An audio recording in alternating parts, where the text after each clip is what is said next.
सुनी मुनि बचन भरत हिये सोचू। भयउ कुअवसर कठिन संकोचू। जानि गरुई गुर गिरा बहोरी। चरण बंदी बोले कर जोरी। सुनी मुनि बचन भरत हिये सोचू। भयउ कुअवसर कठिन संकोचू। जानि गरुई गुर गिरा बहोरी। चरण बंदी बोले कर जोरी।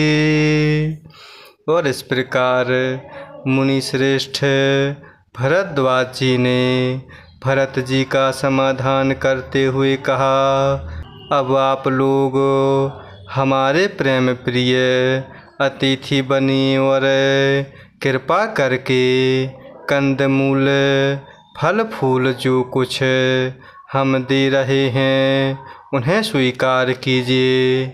और इस प्रकार मुनि भरद्वाज जी के वचन सुनकर भरत जी के हृदय में सोच हुआ कि यह बेमौके पड़ा पीढ़व संकोच आ पड़ा।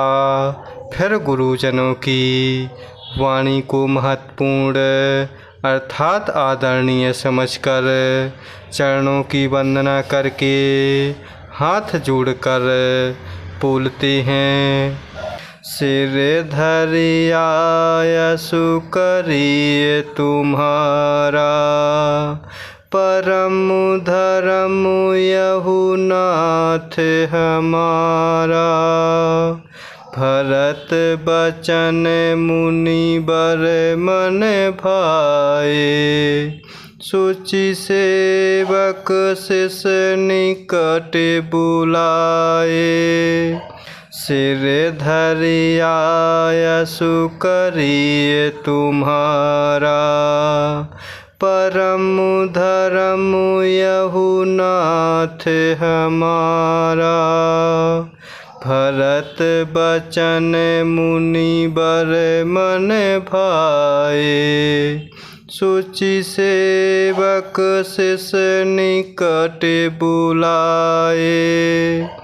और इस प्रकार भरत जी फिर गुरुजनों की वाणी को महत्वपूर्ण अर्थात आदरणीय समझते हुए चरणों की वंदना करके हाथ जोड़कर बोल रहे हैं कि हे नाथ, आपकी आज्ञा को सिर चढ़ाकर उसका पालन करना यह हमारा परम धर्म है। और इस प्रकार भरत जी के यह वचन मुनि श्रेष्ठ भरद्वाज जी के मन को अच्छे लगते हैं।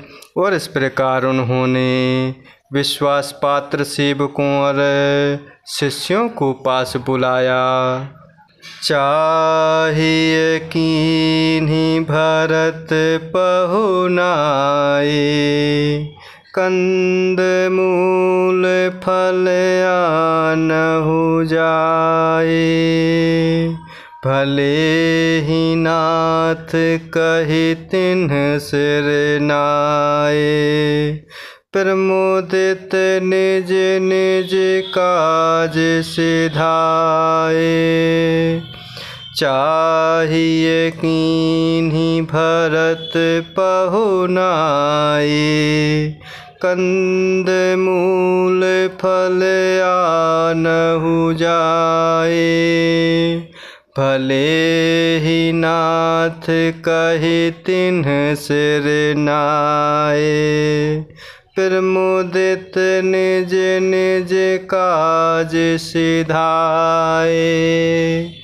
और इस प्रकार भरत जी के वचन सुनकर मुनि श्रेष्ठ मन ही मन आनंदित होते हुए विश्वास पात्र सेवकों और शिष्यों को बुलाते हैं और इस प्रकार मुनिराज कह रहे हैं कि भरत की पहुनई करनी चाहिए।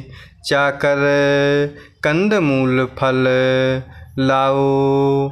उन्होंने हे नाथ बहुत अच्छा इस प्रकार कहते हुए सिर नवाया और तब वह बड़े ही आनंदित होते हुए अपने अपने काम को चल देते हैं। मुनि ही सोच पाहुन बड़ न्योता, तसि पूजा चाहिए जस देवता। सुनि रिधि सिधि अनिमादिक आए, आयसु होइसु करहि गोसाई। मुनि ही सोच पाहुन बड़ न्योता, तसि पूजा चाहिए जस देवता। सुनि रिधि सिधि अनिमादिक आए, आयसु होइसु करहि गोसाई।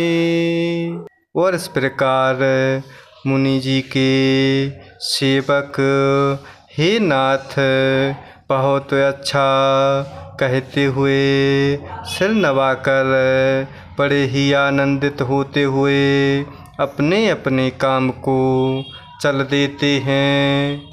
और इस प्रकार मुनि को चिंता हुई कि हमने बहुत बड़े मेहमान को न्योता है, अब जैसा देवता हो वैसा ही उनकी पूजा ही होनी चाहिए। और इस प्रकार यह सुनकर रिद्धियाँ और अणिमादि सिद्धियाँ आ गईं और वह बोलती हैं कि हे गोस्वामी अर्थात हे स्वामी, जो आपकी आज्ञा हो सो हम करें। राम बिरह व्याकुल भरतो, सानुज सहित समाज। पहुनाई करिहरहु श्रम, कहा मुदित मुनिराज। राम बिरह व्याकुल भरतो, सानुज सहित समाज। पहुनाई करिहरहु श्रम, कहा मुदित मुनिराज। और इस प्रकार भरद्वाज जी को चिंता होती है कि हमने बहुत बड़े मेहमान को न्योता है, अब जैसा देवता हो वैसी ही उनकी पूजा भी होनी चाहिए। यह सुनकर रिद्धियाँ और अणिमादि सिद्धियाँ उपस्थित हो जाती हैं और भरद्वाज जी से कह रही हैं कि हे स्वामी, जो आपकी आज्ञा हो सो हम करें। और इस प्रकार मुनिराज भरद्वाज जी ने प्रसन्न होकर कहा, छोटे भाई शत्रुघ्न और समाज सहित भरत जी प्रभु श्री रामचंद्र जी के विरह में व्याकुल हैं। इनकी पहुनाई अर्थात आतिथ्य सत्कार करके इनके श्रम को दूर करो। जय सिया राम, जय जय सिया राम, जय सिया राम, जय जय सिया राम, जय सिया राम, जय जय सिया राम, जय सिया राम, जय जय सिया राम।